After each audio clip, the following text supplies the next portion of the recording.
দ্বিতীয় দিনের মতো পুড়ছে সুন্দরবন। বন বিভাগ ও স্থানীয় স্বেচ্ছাসেবকদের রাতভর চেষ্টায় নিয়ন্ত্রণে আসে সুন্দরবন পূর্ব বন বিভাগের চাঁদপাই রেঞ্জের ধানসাগর স্টেশনের কলমতেজি টহলফাঁড়ি এলাকার আগুন।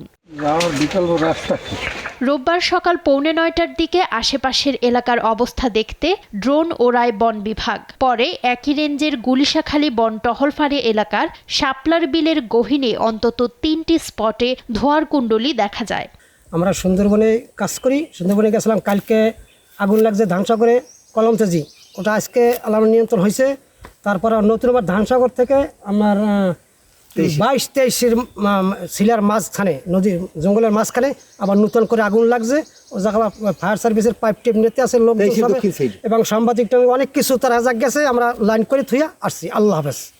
সেখানে দ্রুত ধোঁয়া বাড়ছে বলেও জানায় বন বিভাগ। তাৎক্ষণিকভাবে আগুন নেভাতে রওনা দেন বন বিভাগ ও ফায়ার সার্ভিসের কর্মীরা। তবে দুর্গম পথ হওয়ায় সেখানে পৌঁছাতে বেগ পেতে হচ্ছে।